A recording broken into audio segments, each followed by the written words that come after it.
चलिए so start करते हैं आप लोगों की आज की रिवीजन क्लास जो कि है मॉड्यूल नंबर 2 के ऊपर। हम लोगों ने प्रीवियस क्लास या प्रीवियस रिवीजन के अंदर मॉड्यूल नंबर 1 के सारे पास्ट ईयर के क्वेश्चंस क्या किए थे, गो थ्रू किए थे, जिसमें कुछ EBIT EPS analysis in difference point वाले भी कुछ क्वेश्चंस थे जो आए थे। करेक्ट, यानी कि हम लोगों ने मॉड्यूल 1 के अंदर ही कुछ क्वेश्चंस है जो मॉड्यूल नंबर 2 के भी क्या कर लिया है, सॉल्व कर लिया है। तो देखते हैं और कुछ क्वेश्चन है स्पेसिफिकली मॉड्यूल नंबर 2 से क्या कहता है और किस तरीके से हमने इसको सॉल्व करना चाहिए। So the following information is available in respect of XYZ limited number of share issued. ठीक है, आपको क्या दिया हुआ है, कितने शेयर आपने इशूड किए हैं। देयर इज 10,000 शेयर्स, 10,000 शेयर है जो आप इशू करते हो, यानी कि आपको क्वांटिटी बता दिया, आपको नंबर ऑफ शेयर्स कितने इशूड किए वो पता चल गया। मार्केट प्राइस पर शेयर पता चल गया, मार्केट में क्या भाव चल रहा है आपके शेयर का पता चल गया। और रेट ऑफ इंटरेस्ट पता चल गया, मतलब रेट ऑफ इंटरेस्ट कहाँ काम आएगा, इंटरेस्ट के कैलकुलेशन के लिए। तो आपको इंटरेस्ट रेट पता चल गया 12% है। और आपको टैक्स रेट भी पता चल गया, ये भी काम आ जाएगा टैक्स रेट आपके। और आप लोगों को ईबीआईटी दिया हुआ है, राइट। क्वेश्चन में क्या गिवन है बेटा, आप लोगों को ईबीआईटी गिवन है। तो earning before interest and tax भी आपको गिवन है, तो यहाँ से हम इंटरेस्ट माइनस कर देंगे, टैक्स माइनस कर देंगे।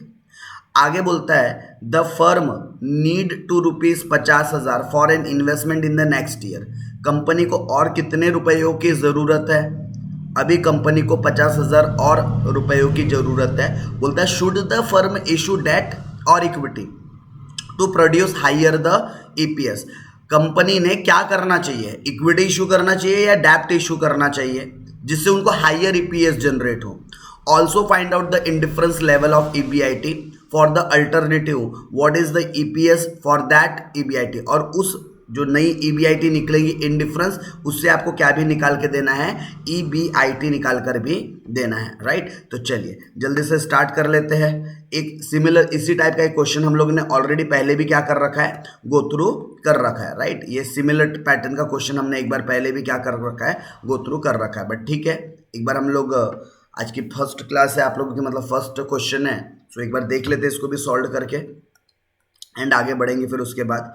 ठीक, होप और जल्दी जल्दी आप कनेक्ट कर पाओगे चीज़ों को लेकर।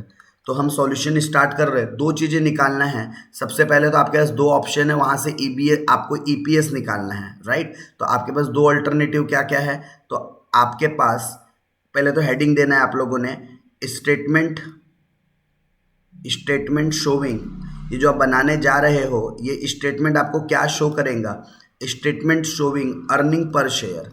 हमें जो स्टेटमेंट बनाने जा रहे हैं अर्निंग पर शेयर के लिए बनाने जा रहे हैं कि हमें देखना है कौन सा कॉम्बिनेशन हमें ज़्यादा अर्निंग जनरेट करके देने वाला है। तो पहला कॉलम तो हो गया जी आपका पर्टिकुलर के लिए, ठीक है। और पर्टिकुलर के बाद हमारे पास दो ऑप्शन है, alternative first and alternative second. Alternative first में हम क्या करेंगे, ऑल्टरनेटिव जो फर्स्ट है यहाँ पर जो हमारा कैपिटल स्ट्रक्चर रहेगा वो कैसा रहेगा, और ऑल्टरनेटिव 2 में हमारा कैपिटल स्ट्रक्चर कैसा रहेगा, जरा मैं इसकी चर्चा कर लूँ आप लोगों के साथ। तो हमारे पास एग्जिस्टिंग इक्विटी शेयर तो है भाई, ठीक है। एग्जिस्टिंग इक्विटी शेयर हमारे पास है, कितने हैं एग्जिस्टिंग इक्विटी शेयर हमारे पास, 10,000 शेयर है और 20 रुपये मार्केट प्राइस चल रही है उनकी। मतलब 10 इंटू 20, 10,000 इंटू 20 रुपये, तो इसकी वैल्यू हो जाती है 2 लाख। मतलब एग्जिस्टिंग जो इक्विटी शेयर चल रहे हैं हमारे पास, ठीक है, वो 2 लाख रुपए के हैं। कितने रुपए के, 2 लाख। और अगर मैं नंबर ऑफ शेयर्स की बात करूं, ठीक है, तो नंबर ऑफ शेयर्स हमारे पास पहले से 10,000 है। अब मैं न्यू स्ट्रक्चर की बात करता हूँ, ये जो 20,000 2 लाख जो आया, ये @20 रुपीज़ के हिसाब से आया है। उसके अलावा अब जो न्यू प्रपोजल है आपका, ठीक है, जो न्यू प्रपोजल्स है वो दो तरीके से हैं। आपके पास दो ऑप्शन है, या तो आप जो एडिशनल फंड के रिक्वायरमेंट है, या तो आप इक्विटी शेयर्स के रूप में रेस कर लो। कैसे रेस कर लो, इक्विटी शेयर्स के रूप में रेस कर लो, या तो डिबेंचर के रूप में रेस कर लो, ठीक है। या तो आप 50,000 रुपये कैसे ला लो, इक्विटी के फॉर्म में, या फिर आप कैसे ला लो, दूसरा ऑप्शन क्या है आपके पास, डिबेंचर के फॉर्म में।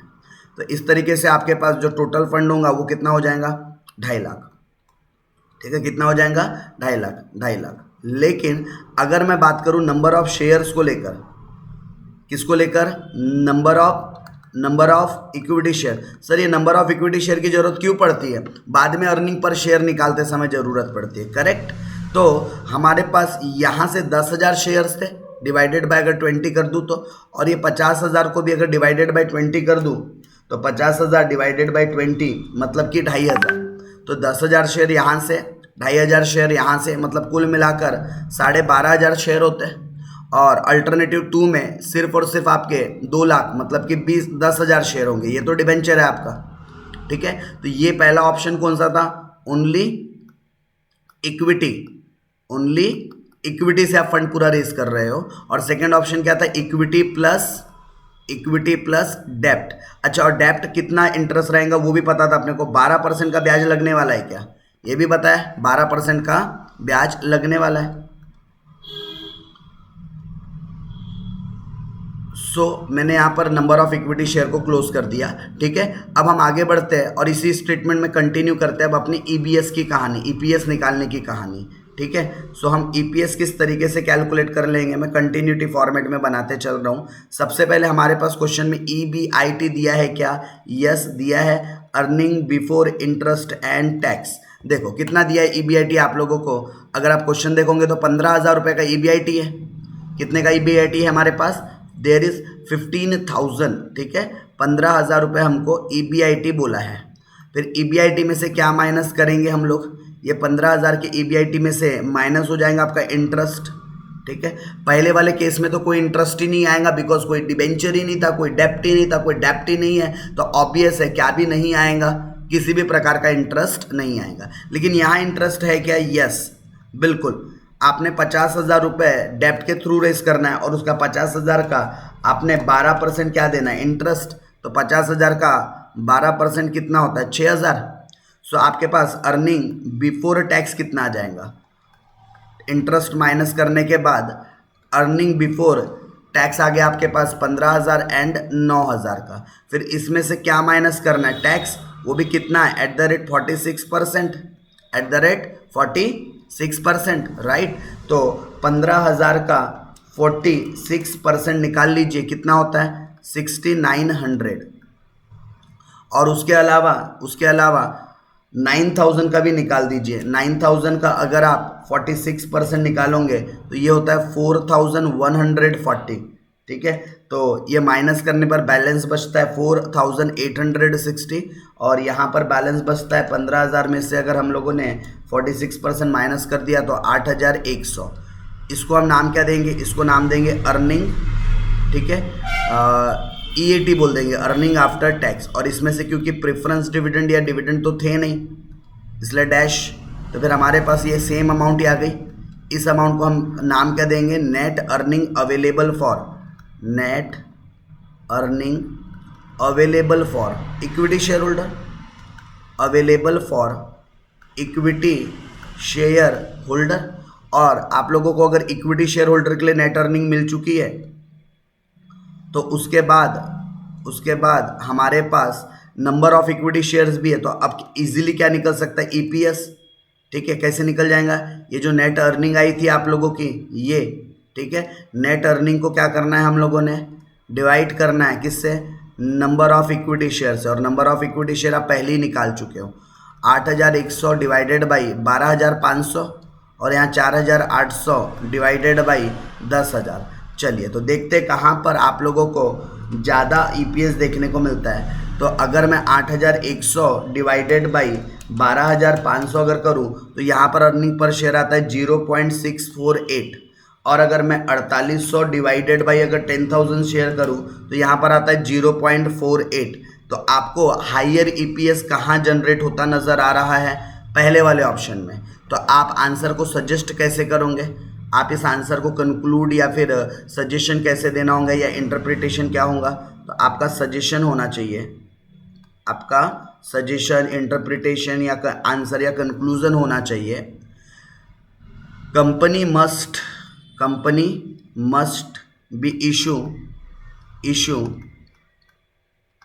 New shares for additional fund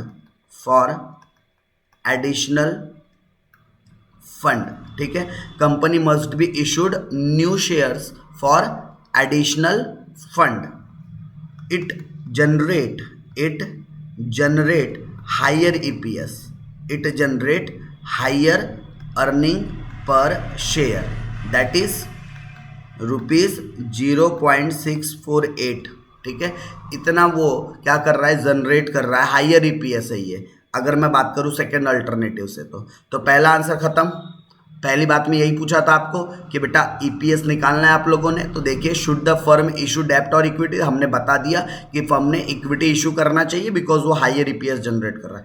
also find out the indifference level of EBIT for the alternative, what is the EPS for that EBIT. अच्छा, आपको इंडिफरेंस लेवल ऑफ ईबीआईटी भी निकालना है। चलो तो अगले कैलकुलेशन की तरफ चलते हैं, और जो हमारा नेक्स्ट कैलकुलेशन होगा वो क्या होगा, तो अगला कैलकुलेशन होगा calculation of indifference EBIT, indifference level of EBIT.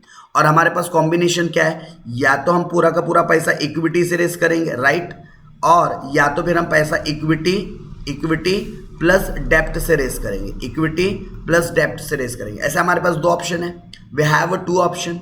अगर मैं ईबीआईटी से फंड रेस करता हूँ तो इक्विटी से फंड रेस करता हूँ तो मेरा अर्निंग पर शेयर का फॉर्मूला क्या बन जाता है, EBIT into 1 minus tax divided by N1 is equal to, अगर मैं इक्विटी प्लस डेप्ट के कॉम्बिनेशन के साथ अगर फंड रेस करता हूँ तो EBIT minus interest into 1 minus tax divided by N2, correct. चलिए, तो हमारे पास ईबीआईटी नहीं पता, वो तो निकालना है ना हमें, इंडिफरेंस ईबीआईटी, तो ईबीआईटी को छोड़ देते हैं।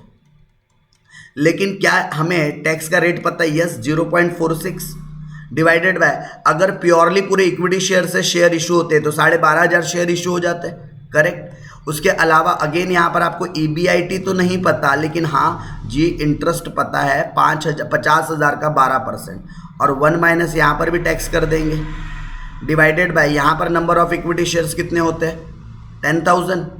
अब बस इसको सिंप्लीफाई करना है।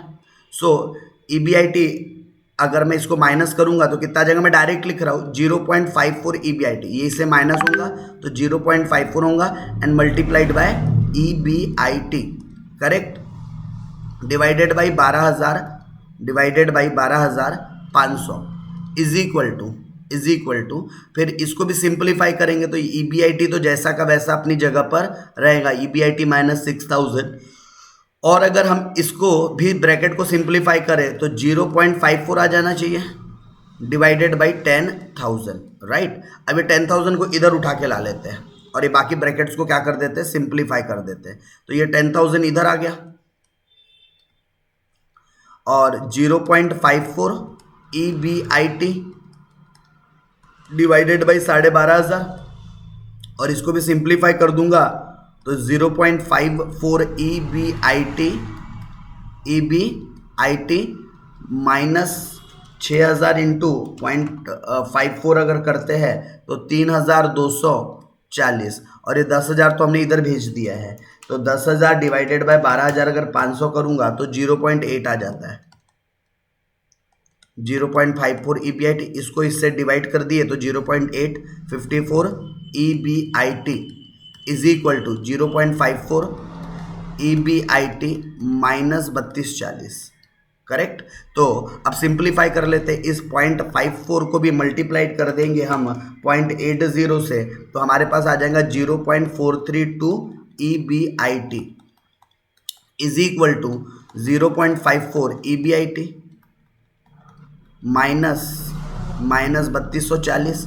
अब क्या करेंगे, 3240 को अपने लेफ्ट हैंड साइड में ट्रांसफ़र कर देते हैं और ये इसको राइट हैंड साइड में ट्रांसफ़र कर देते हैं, तो 0.54 ईबीआईटी है, ये इधर आकर क्या हो जाएगा माइनस में 0.432 ईबीआईटी हो जाएगा, और यहाँ पर ये इधर लेफ्ट हैंड साइड में आ गया तो 3240, करेक्ट। अब आपके पास ईबीआईटी टर्म एक साइड है तो ये आ जाता है आप लोगों का ईबीआईटी इज इक्वल टू, इसमें से इसको माइनस करेंगे तो 0.108 ईबीआईटी इज इक्वल टू 3240। हमको सिर्फ ईबीआईटी की वैल्यू चाहिए, सिर्फ किसकी वैल्यू चाहिए, ईबीआईटी की। तो EBIT is equal to 3240 divided by 0.108, तो 3240 डिवाइडेड बाय 0.108, तो जो आपके पास न्यू EBIT आ जाएगा या इनडिफरेंस EBIT आ जाएगा वो आएगा 30,000 रुपीज़ का, राइट। कितना आ जाएगा? 30,000 का। और बोल रहा है कि अब नया EBIT निकालो, लेकिन सॉरी नया EPS निकालो, लेकिन किसके हिसाब से निकालना है आपने? ये 30,000 EBIT लेकर निकालना है। तो अब हम अगली चीज़ क्या कैलकुलेट कर लेते हैं? Calculation of new earning per share as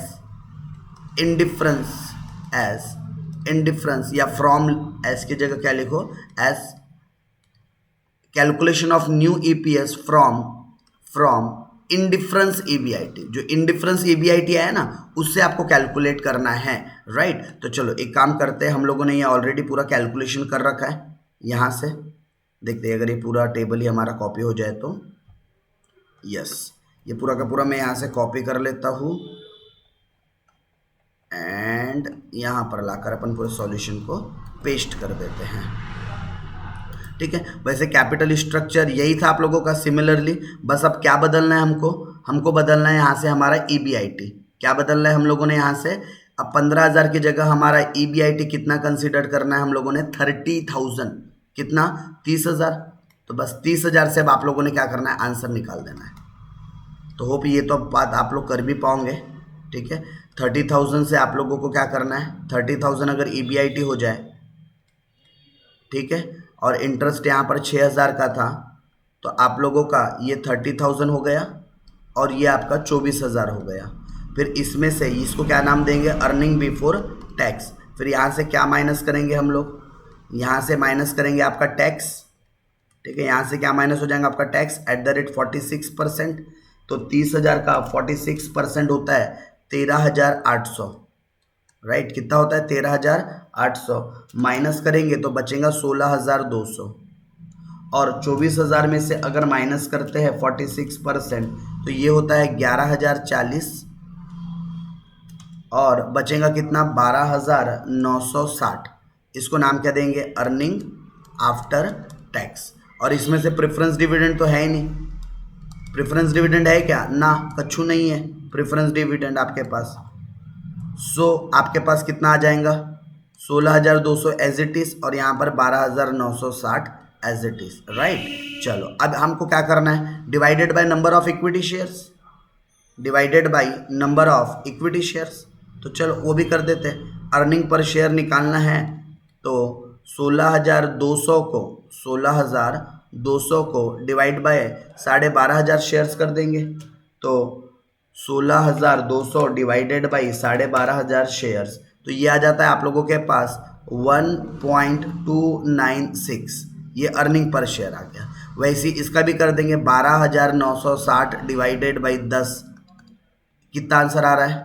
1.296। Ayla same answer sir. तो बेटा इंडिफरेंस EBIT वही तो बोलता है कि हम ऐसा EBIT देंगे जिससे आपका अर्निंग पर शेयर हर एक का इसमें क्या आएगा? सेम आएगा, ठीक है। So it's not a miracle, ये कोई चमत्कार नहीं है, ठीक है। ये क्या है? एक इक्वेशन था, हमने EBIT को इक्वेट किया। ये दोनों कंडीशन में हमने EBIT को इक्वेट किया। इक्वल EBIT है, मतलब ऐसा EBIT है जिससे दोनों साइड की वैल्यू अर्निंग पर शेयर क्या हो। ये भी अर्निंग पर शेयर का फॉर्मूला होता है, करेक्ट। ये भी किसका फॉर्मूला है? आपका अर्निंग पर शेयर का। ये भी किसका फॉर्मूला है? अर्निंग पर शेयर का। तो हमने निकाला ही ऐसा EBIT है जहां से अर्निंग पर शेयर सेम है, तो आना ही चाहना है, इसमें कोई आइला वाली बात ही नहीं है, ठीक है। चलो तो ये था आप लोगों का क्वेश्चन नंबर, आपका EPS EBIT एनालिसिस से रिलेटेड एक क्वेश्चन, राइट। चलिए सो बढ़ते आगे एंड नेक्स्ट क्वेश्चन भी एक बार क्विकली क्या कर लेते हैं? गो थ्रू कर लेते हैं, करेक्ट। अगर आप लोगों को डायरेक्टली स्ट्रेट फॉरवर्ड अगर लीवरेज के क्वेश्चन आ जाए फिर तो उससे हल्का और कुछ भी नहीं है, मतलब वो तो बहुत ज़्यादा आसान पड़ जाता है, ठीक है। चलिए मैं नेक्स्ट क्वेश्चन बहरहाल आप लोगों के साथ डिस्कस कर रहा हूँ, तो चलिएगा साथों साथ सवाल नंबर ये नेक्स्ट बी के ऊपर। A firm requires total capital fund 25 lakh. Firm को टोटल कितने फंड की जरूरत है? 25 लाख की। And they have a 2 option, and उनके पास कितने ऑप्शन है? 2। पहला ऑप्शन है all equity and half equity, half डेप्ट। दो ऑप्शन कौन कौन से हैं? पहला ऑप्शन है उनके पास ऑप्शन वन ऑल इक्विटी, पूरा पैसा कैसा लाएगा? इक्विटी से। और ऑप्शन टू क्या है? ऑप्शन टू क्या है? हाफ, मतलब कि इक्विटी से हाफ एंड डेप्ट से हाफ, ऐसा। और बोलता है the equity share can be currently issued at 100 रुपये पर शेयर। ठीक है, ये नंबर ऑफ शेयर निकालने के काम आ जाएगा। और बोलता है एक्सपेक्टेड ईबीआईटी आप लोगों को दिया है 2.5 लाख रुपए का। ठीक है, ये भी काम आ जाएगा। टैक्स रेट दिया हुआ है, ये भी स्टेटमेंट में काम आ जाएगा। Find out the EPS under the both financing mix, also calculate the indifference level of EBIT and EPS at indifference level. ये सेम एज अबव है क्या क्वेश्चन? सेम एज अबव, मतलब जो हमने अभी ऊपर में जो क्वेश्चन देखा था, क्या सेम चीज करनी है? अगेन यहाँ पर आपके पास दो कैपिटल स्ट्रक्चर है, ठीक है, और आपको डेप्ट का रेट भी बता रखा है। ठीक है, again this question is similar. So मैं एक बार बच्चों से ही पूछ लूँ, क्या बेटा आप लोग कर पाओगे ये क्वेश्चन को? ये क्वेश्चन हम यहाँ पर आप लोगों के साथ सॉल्व नहीं करते, क्योंकि बच्चों का कहना है कि बच्चे बोल रहे हैं सर हम कर लेंगे। तो ठीक है, ये आपके लिए क्या है? गृह कार्य। तो हम आगे बढ़ेंगे। ठीक है, हम लोगों ने इंडिफरेंस ईबीआईटी या फिर ईपीएस एनालिसिस से रिलेटेड हमने क्वेश्चंस ऑलरेडी पहले भी कुछ क्या कर रखे हैं? गो थ्रू कर रखे हैं। मतलब कि जो मॉड्यूल 1 जब हम लोग प्रीवियस क्लास में पढ़ रहे थे, उस समय पर भी हमारे पास कुछ कुछ क्वेश्चंस थे जो ईपीआईटी ईपीएस एनालिसिस से रिलेटेड आए हुए थे। करेक्ट। तो यहाँ पर हमारे जो पास्ट ईयर के जो क्वेश्चंस है, ठीक है, वो खत्म होते हैं। लगभग 4 क्वेश्चन थे जो प्रीवियस ईयर में आए थे, जो कि हम लोग ने प्रीवियस क्लास के अंदर 2 क्वेश्चन देखा था, और ये 2 क्वेश्चन है। करेक्ट। और जो आप लोग को direct operating leverage, financial leverage, या फिर आप लोगों को कंबाइंड लीवरेज अगर डायरेक्ट पूछता है, या फिर परसेंटेज चेंज के बारे में भी पूछता है कई बार ना, कि परसेंटेज इतना चेंज हुआ तो क्या इंपैक्ट पड़ेगा, तो फिर डिग्री वाले फॉर्मूलेज आ जाते हैं उसके लिए। डिग्री ऑफ जो चेंजेस होते हैं, degree of operating leverage, degree of financial leverage, वो वाले फॉर्मूलेज का यूज़ करना पड़ता है। करेक्ट। चलिए, हम लोग आगे बढ़ेंगे और एक न्यू मॉड्यूल की शुरुआत करेंगे। ठीक है, कब? तो इस न्यू मॉड्यूल की शुरुआत करेंगे हम लोग हमारे नेक्स्ट क्लास के अंदर। तो यहाँ पर अभी हम लोग मॉड्यूल नंबर 2 के रिवीजन को क्या करते हैं, जो पास्ट ईयर के क्वेश्चन पेपर क्या है उसको एंड करते हैं। एंड नेक्स्ट क्लास के अंदर हम लोग बात करेंगे किसकी? मॉड्यूल 3 कैपिटल बजटिंग से रिलेटेड क्वेश्चन की। राइट। तो इस क्लास को हम यहीं पर क्या करते हैं? एंड करते हैं।